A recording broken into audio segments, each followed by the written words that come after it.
Now you're there. Awesome. We're live. Uh-oh. You disconnected and then you reconnected. Oh, it didn't from my end. Okay. You're good now. Okay, well, welcome everyone to Witch Bitch, where we talk the real tea.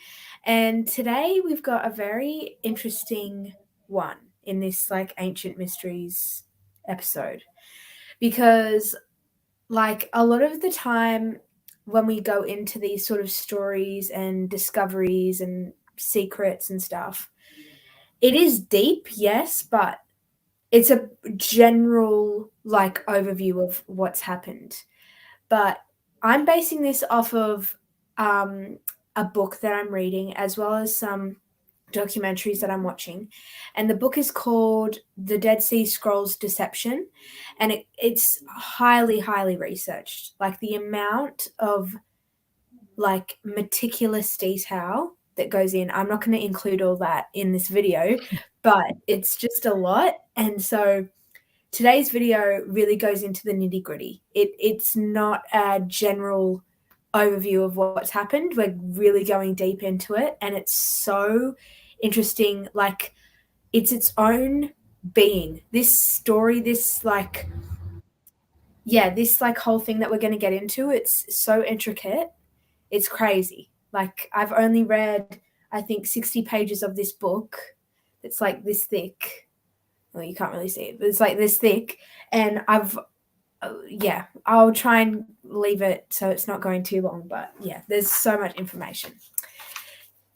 So we'll start off with this whole episode is surrounding the actual discovery of the scrolls.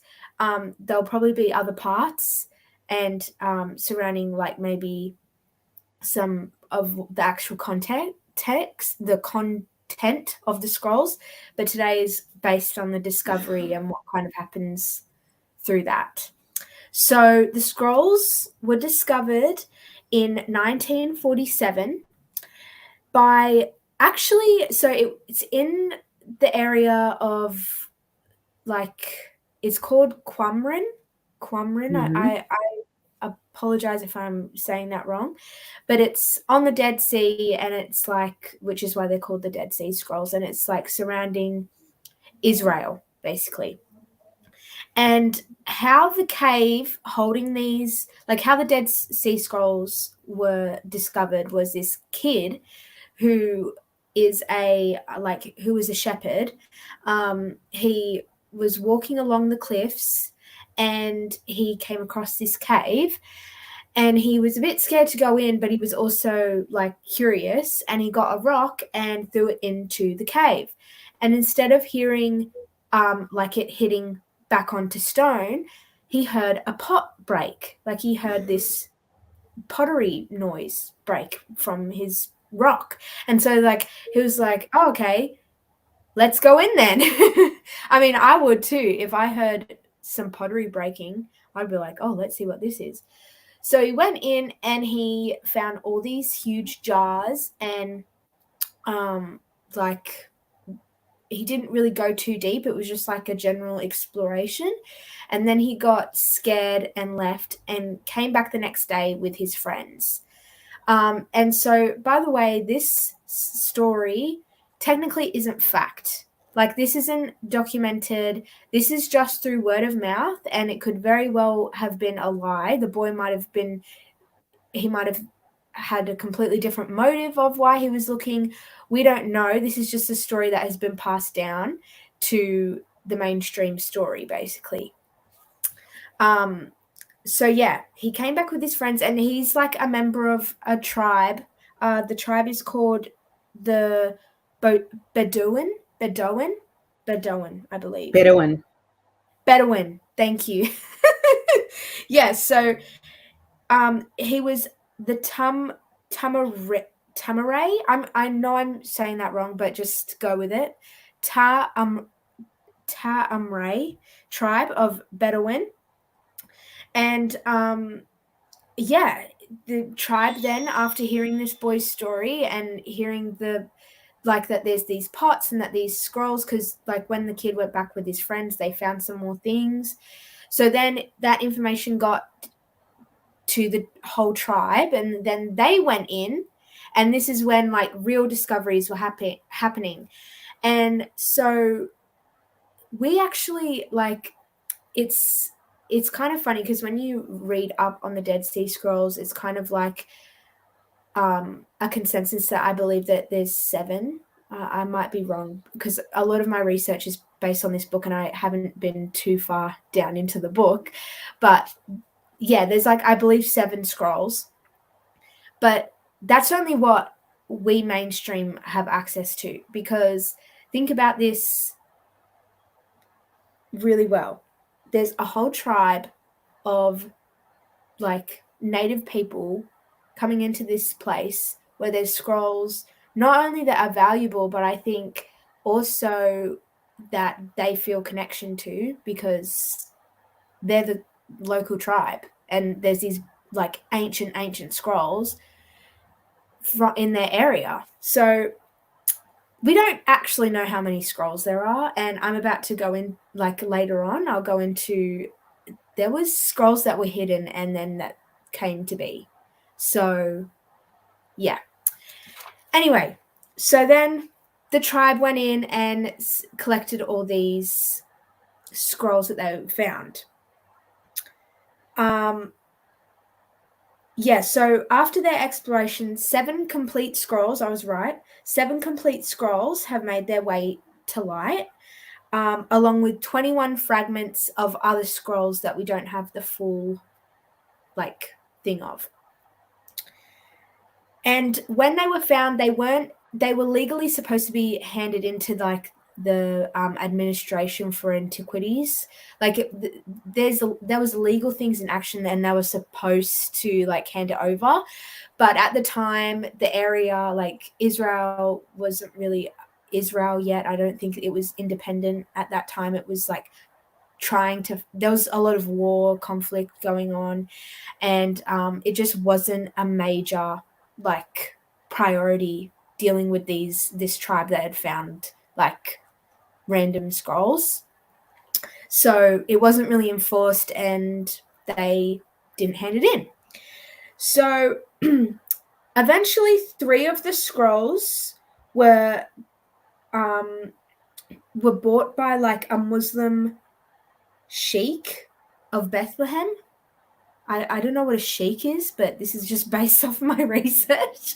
So 3 scrolls were given to the Muslim sheikh of Bethlehem, and a man named Kando, who was a Syrian Jacobite, he bought shares of the remaining 4 scrolls. So 3 went to this Bethlehem monk thing, and then A sheik is like a king. Okay. Yeah. Thank you. I didn't know. Yeah. I mean, he has similar attributes to a king. Yeah, okay. So a Muslim sheikh, 3 went to them, and then 4 went to this guy named, what did I say? Kando, and he bought the rest, the remaining 4. However, there is like he bought 4 in the mainstream. Like he admitted to buying 4, but there was more.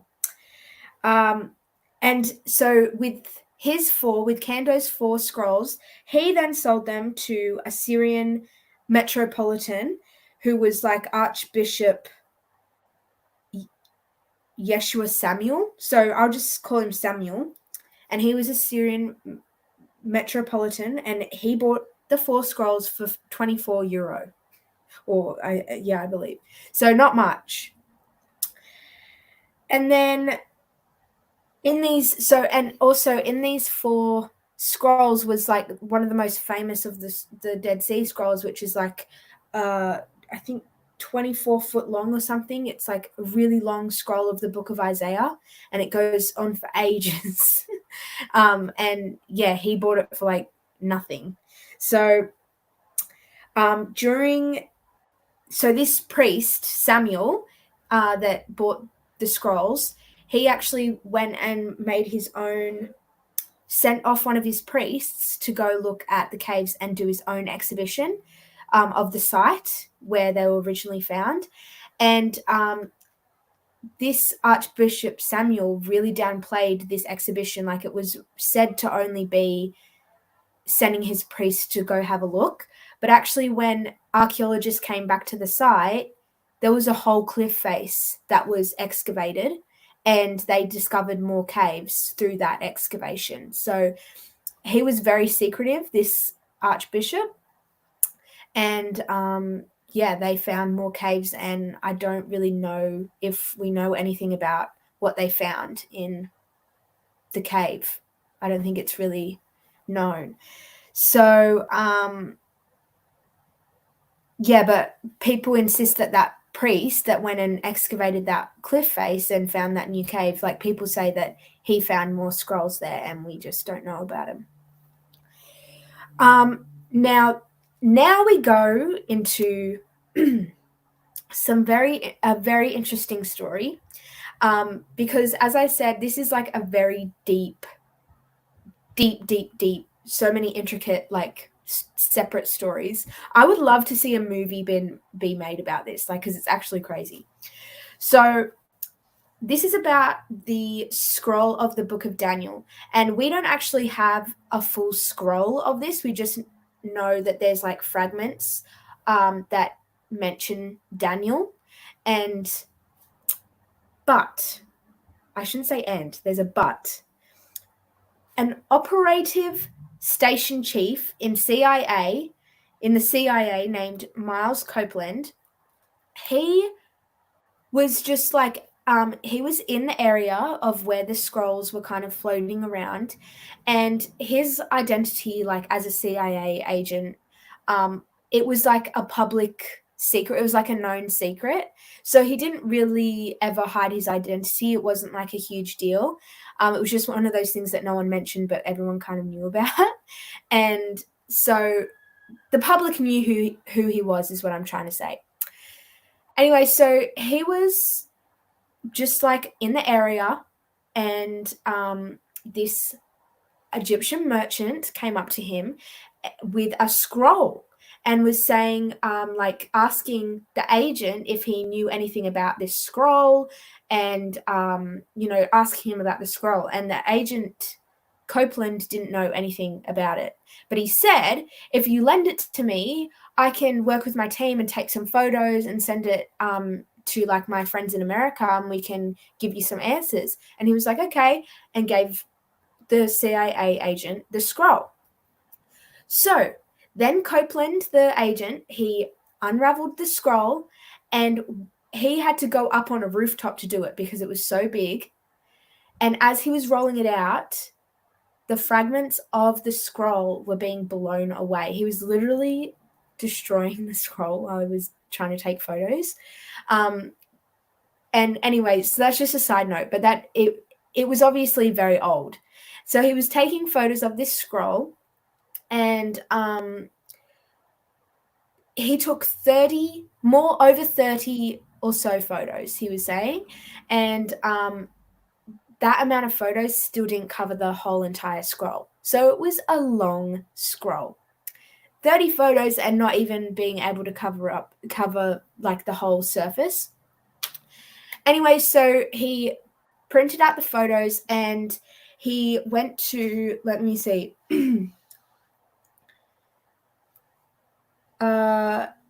he went to the American embassy and showed them to a prominent official there in Beirut. So he showed a prominent official these photos, and the prominent official was like versed in ancient languages, and like he kind of knew what he was talking about. So he would have been able to understand the writing on the scroll. And so this official claimed that it was the Book of David, but didn't go into detail. He didn't explain much, which is very sus to me. Like, I feel like if a CIA agent came to you with this ancient scroll, you would be giving all the detail you can about it. But he was very vague, just saying that it was like a scroll on the book of Daniel, sorry, not David, the book of Daniel from the Old Testament of the Bible. So Yeah. Anyway, so then they were sent away. They're like, okay, thank you for helping us, whatever. And then that was it. Like the scroll, the photos were left in a drawer. We don't know where these photos are today of this scroll. Even the Egyptian merchant never came back to claim back the scroll. Like there's nothing. It just ends at that. And this is a What CIA. happened to the scroll? The scroll was the scroll was handed in, and that was it. Handed in to who? I believe the embassy. Yeah, right. Yeah. Or And the CIA agent just didn't follow up? No. Yeah. So interesting. A little bit of a story. Then later, so at this point, the scrolls aren't really public information. Like maybe, in the area they are, but not out in the world. But eventually in 1948, the Times posted an article about it. Now, this article was very underwhelming. Incredibly underwhelming. Like the way that they were talking about the scroll, it did not do the discovery justice. Because let's just keep in mind, the Dead Sea Scrolls are the oldest account of the Old Testament that we have. It's the oldest documents of the Old Testament. There is it's I think 1,000 years before Jesus was born, I believe. Like it is incredible that we even have that they're still floating around today after so long. And the only reason why they are is because they were in a cave, and it was the humidity was low, and it was basically shut off, and they were in pots as well. So it's just amazing that they didn't even mention all of that. It was just it was kind of just like a throw off, oh, by the way, there's these scrolls that were found. And I think also another kind of sketchy thing about the fact that this article was underwhelming, why they made it such a little thing, was because at that time, as I was mentioning before, big things were happening in that exact area. There was war going on. I think Israel just was just had declared it their own country. There was so much going on at that time in that area, and that was being reported. All this stuff about war and all the things going on was being reported in that same newspaper from that same day, in the exact same article, where they mentioned the scrolls. In that same newspaper, there was news about Israel and everything that was going on. So, why wouldn't you make that bigger news if it's in the exact area that, one page later is talking about that same thing and all the war and conflict going on? So it's just kind of weird that they didn't make it a big deal. So, but eventually, because of that article, it was now known to the public of what's going on. And, I think at that time, the first expert archaeologists, trained archaeologists, visited the site. We're getting a bit of a move on now with professionals and getting it out into the world, and it was finally sort of, the scrolls were ready to be publicly known, and it was just all happening at once. And you would think at that time, obviously people would be interested in buying it, but people weren't even really interested. I mean, I think it was because there was also copies of what was written on the scrolls that were you could access publicly. So researchers didn't need the scrolls to figure out what was being said on them. And also there was a lot of, in terms of who legally owned the scrolls, there was a lot of sort of nothing was really set in place. Like, so people were scared that they would purchase the scrolls and then have to give them over to like, you know, a government institute, because it was really kind of on the fence of who actually owned the scrolls legally. So no one really went and bought them for a while. And also, another thing that came with it being publicly known, it was kind of like a gold rush thing. Like, people were hearing about these scrolls and these pots and all this stuff being found. And so it led to a lot of people going over and having a look, and all the tribes there of, what did I say? What are they? Bedouins. The Bedouins, yes. It was just like they didn't have the privacy like they did before. And I think something like they had to almost fight with all these other people about finding them. It was just a lot happening. And like fragments were being smuggled, and forgeries began to start. And pardon me. The press was also like claiming that anything that resembled an ancient text was priceless and like this amazing thing. Oh my God, my throat. I'm gonna have to get water. Hang on. It's just up there.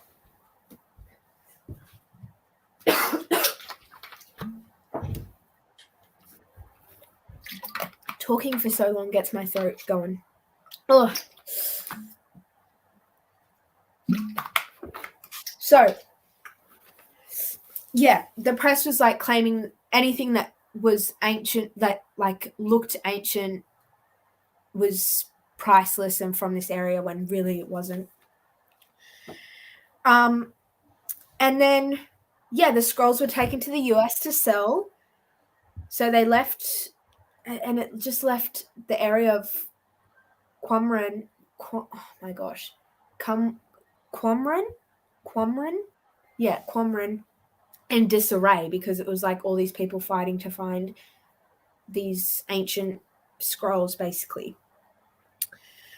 And then, as more fragments and more things were being discovered, especially by the Bedouin, the tribe from before, from that guy, from that boy who first discovered the cave, that same tribe went to this interesting fact right now.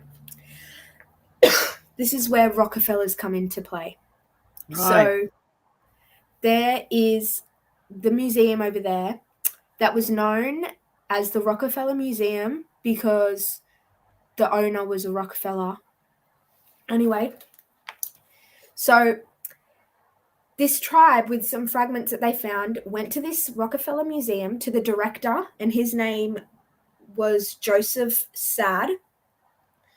And they were showing him all these fragments and stuff, and he demanded to go see the caves. And so the tribe members were like, God, I don't know what's happening with my throat. The tribe members were like, we'll think about it. And so they left, and they never came back. They didn't want to show him the site. He got really angry, got armed men, a jeep, and drove to the closest tribe there, because I think there's a lot of different of the same tribe. There's a lot of different camps. So he went. He took one of the members of the tribe, demanded to know where the cave was. He wouldn't do it. He kept on walking. They kidnapped him, right? This poor tribe member, and forced him to take them to the cave. So he obliged, obviously, because otherwise he was going to die, or he thought so. And so he took them to the cave. They got there, and the armed men shot up in the sky to get all the people that were there at the cave, finding things, to go and leave, to scare them off, basically. And so they did. They ran off because they weren't armed. And they found, based on their expeditions, they found 4 additional caves. So, wow. Yeah. this guy is a horrible man for doing that.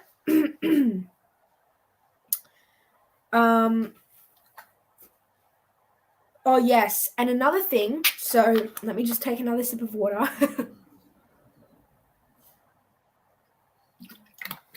Another thing was that Kando, the guy from the start who bought the shares and then sold them to that archbishop, he was investigated into, like, and he was what's the word when it's lost on me, when, like, interrogation. He was interrogated. Thank you, brain. And he was interrogated for 5 days because they suspected that he knew of more scrolls. Because, as I said before, like, we only know of so many, and there's a lot more out there because a lot of it went underground to the black market, especially after that whole thing with the guy getting kidnapped, because the tribe members didn't want to tell any officials or anyone anymore about these scrolls because of that, of getting kidnapped, of the danger. So it all went underground, especially after that. And also before that, people didn't, like, always want to sell it openly, like they put it on the black market and stuff. So yeah. And he had, this Cato guy eventually gave up and gave in to the interrogation, and he was holding a whole other scroll in his house. And that scroll was called the Temple Scroll. My God, I don't know what's happening. So yeah, you entertain the people for a bit while, ask some questions while I'm drinking. Ask you some questions when you can't speak. Yeah, like, put them all out there, and then I'll answer while we're, so far. Well, I think I'm wondering now how we know that there were more scrolls if they were secret.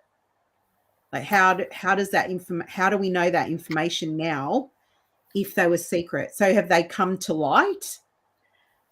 Some of them, yeah, but also through word of mouth. And like, I think it's one of those things where the people get sort of greedy or, like, show off. And oh, yeah, right. So we don't know for sure, but we also do know for sure. I think it's one of those things where we don't know how many, but we know there's more. Is that what you're saying? And yes, of course. And also, I think it's a matter of common sense. Like, I don't know who we are as people to expect this tribe to, like, and all these local peoples to just, like, hand in every single thing that they found. Like, that's just not reality. Like, I don't think that would happen, especially after it took so long for the government to even care about, like, what was happening, because everyone was so someone's asked what scrolls we're talking about. We're talking about the Dead Sea Scrolls. They're these scrolls discovered at Qumran in Israel, and they're kind of like, they've got all this ancient text in them, but they're the oldest accounts of the Old Testament that we have today. And they also will go into it, but they go against a lot of Christianity, like, of the Bible, basically. They contradict what we're being taught today about religion, Christianity, Catholic, the Bible. So, yeah. What was I saying? Yeah, you just can't expect every single thing to have been found, and, like, to have been single thing to have been found to be handed in over to, like, yeah, especially America. If they weren't taking it seriously. Like, if it was not known how valuable they were at the time, then I don't expect there to have been great care taken when things were excavated or found or pulled out of the caves and, preserved. Like, I don't think they would have been preserved properly. Like you were saying, that CIA agent unraveled it from the top of a building and it was all kind of falling apart in the wind. Yeah. If they had known how valuable those scrolls were at the time, I think they would have made strides to keep them more safe and preserved. Yeah. Yeah. It's So we'll definitely probably never know. no, we wouldn't. No, of course not. And I think it's also a bit of a testament to mankind, not in the best way. Like, we see these scrolls and we see them for money. And I'm not saying everyone did who found those scrolls, but definitely a lot of the people involved so far. Um, it's just a money game, and it's a bit disappointing because it's so much deeper than that.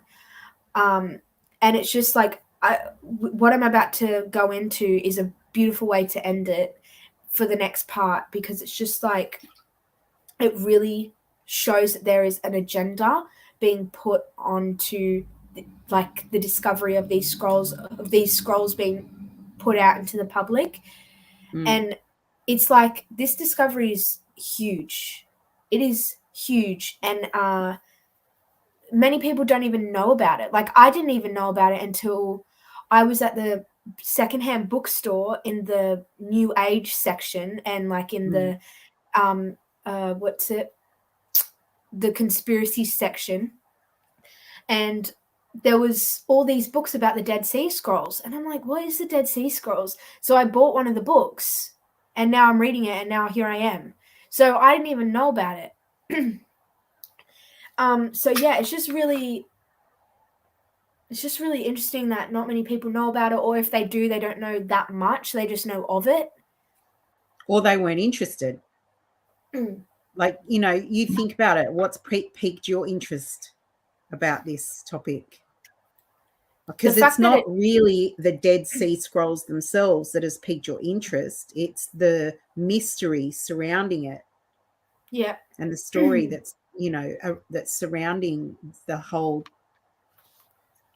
the coming out of it, like the fact that we don't know a lot about it, or the fact that we aren't taught about it in school necessarily, the fact that it is contradicting some of the teachings of the Bible that the King James version, that we, the popular version of it, those sorts of things are what piqued your interest.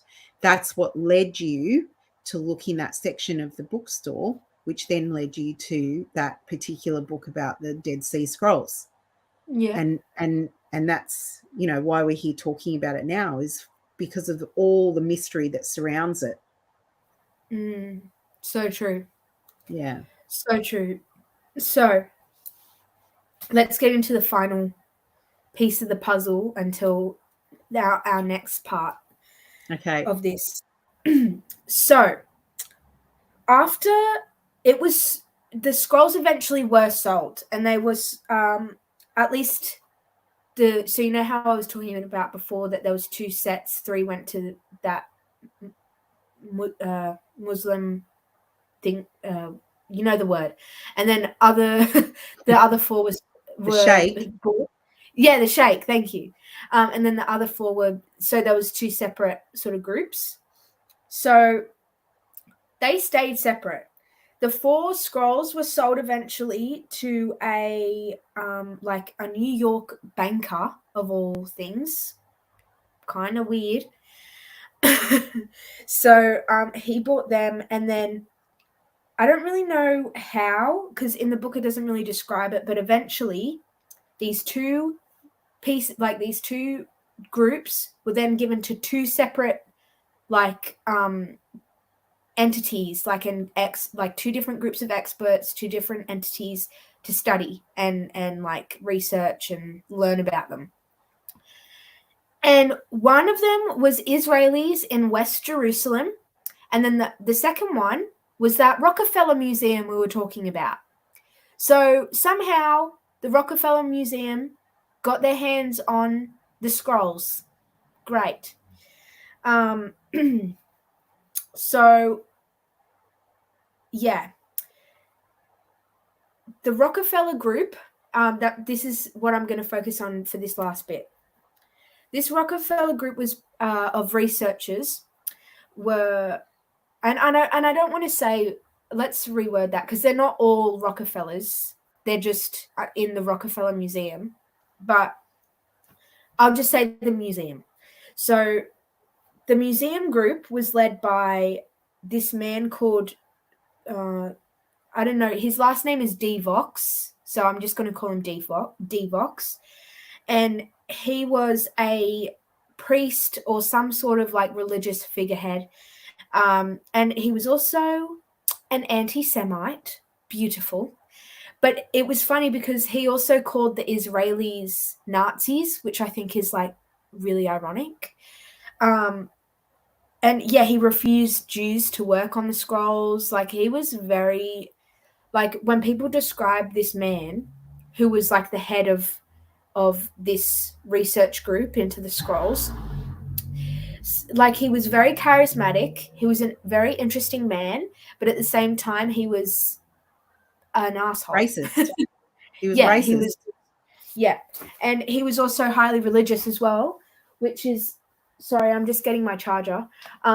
Which was also a very, very important thing to like think about, because these are religious texts, big biblical texts. The scrolls are biblical, so they're looking at these scrolls with a certain eye. And not only that, they have motive to manipulate what is being put out into the public. They have, they have motive for that. And they're also a lot less open-minded and a lot less accepting of what is actually being in front of them. So anyway, he was highly religious as well. And every single member of the researchers in this museum group of studying the scrolls, they were all religious, and none of them had any reputation before studying the scrolls. Like there was no, you would think like if there was such a big discovery, you would get the best of the best to come and like learn and discover and like, yeah, but they're not. They didn't do that. So there was no one that had a reputation before doing work with the scrolls, until a man named John M. Allegro. And he was not religious, and he had a reputation before coming on. Like he was renowned for what he did, for like what his work. And he was on, his role was like looking at the biblical texts and sort of, I wouldn't say translating them, maybe translating them, but like commentating on them, sort of like looking into the actual text portions of the scrolls. And so yeah, he actually made some commentary and like discoveries about the texts, and his commentaries went against what this man, the leader D Vox, wanted to be out there. Like it was against, it was a bit, it rocked the boat what he was doing and what he was saying. So eventually he was kicked out of the research group. They kicked him out, and he was replaced by someone who actually, I don't know if this was after he was in the research group or if he was already this before, but he eventually at some point became a disciple of the Frank Cross, or of Frank Cross. So he was obviously religious at some point. At least, he had some inkling of religion. He had some bias because at some point he was a disciple. Yeah, and this John Allegro guy who was rocking the boat, he actually insisted until his death that it was important to release the controversial the controversial material that was being withheld by the people at the museum. Like he was really adamant that it needed to get out, and they just weren't willing to do that. It's interesting that any kind of dissenting voice, any kind of push back to the narrative that the parameters of the narrative that they wanted to publish was being squashed, was Yeah. being censored. It was being, we can't have that. Like, Sounds very familiar. yes, like you'd think that, well, you would think that the truth of the matter wouldn't mind being tested or being, a voice coming in and saying, well, that's not how I see it. This is what I see. Like Yeah. an open discussion about it Yeah. happening. But the Yeah. fact that what we can see is that voice was not, it was being silenced. Yeah. That's an alarm bell to me. Oh, wait until this next point. We're almost done. There was another scholar who worked with the scrolls at the museum, and he reports that he was instructed to go slow in his in his work, to go slow so that the crazies will get tired and go away. Yeah, right. He was told that, and it's clear that DeVox, the leader, he wanted to avoid embarrassing the Christian beliefs, like the Christianity, the Christian establishment. He didn't want to, shake the waters. He wanted to be safe, and he didn't want to, he didn't want to tell the truth, basically. And like the fact that he wanted to go slow and not, so the crazies will go away, like that. And like the fact that he didn't want to rock the boat, the fact that he didn't want to embarrass the Christian establishment, therefore indicates, it means that if they really, that these Dead Sea Scrolls did exactly that. It means that they would embarrass the Christian establishment. It means it would go against them. So did it come out? Did it ever come out? Have we got to that part? Like, did it ever, the truth ever come out? I haven't read that part in the book yet, but based on other research, there's other books out there explaining it. So it is out there. It's just something that you're not going to be able to Google, I don't think. I'm not sure. Yeah. I haven't gone that deep myself, but I know there are books out there explaining things about taking mushrooms, and like it's all about hallucinogenics. My gosh, my words. Hallucinogenics. Yeah. And there's a lot more to it, and it's actually so different from the Bible that we know today.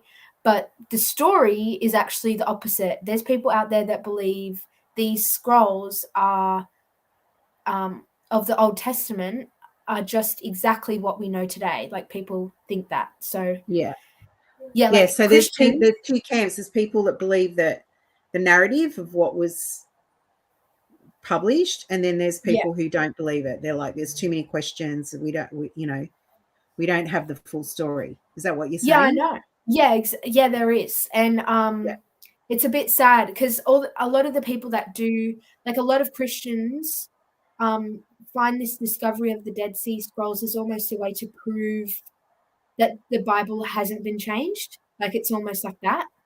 So I'm not saying every Christian, I'm just saying like in some cases, like that's kind of how, and I think that's probably the intention with the lies, the intention with deception. And even the lab at the Rockefeller Museum, it was reportedly like really bad. Like they left windows open. There was no control on like temperature or humidity or light. It was just like all they did was keep the scrolls in between like glass. That was all they did. So it just shows like they didn't really put their heart and soul into it. They didn't really care. Because if you did, you would put that effort into creating a room that was good for the scrolls. I wouldn't tarnish them or, disintegrate them any further than they already are. So I just think what can we expect in part 2 then? More of what's actually in the scrolls and how it goes against the story of Christianity today. Yeah. Yeah, I think that's the main theme that I'm focusing on for next time. Yeah. I'm just really like excited that there's information out there like this that I've discovered. Like, I think that's really awesome that someone wrote a book. Like, this book is highly researched. Like, it's actually a bit hard to read because it's just like so many facts and so much information. But yeah. Yeah. Yeah, so that's what's to expect for next week. And we're Or coming maybe on not next tomorrow, week. aren't we? With Yeah. Tracy. Yeah. Awesome. Awesome. Yeah. Oh, okay. Beautiful. Thank you, All right. Juliet, for all your hard work. Appreciated. My pleasure. All Well, right. sending love to everyone. See you tomorrow. See you tomorrow. Bye.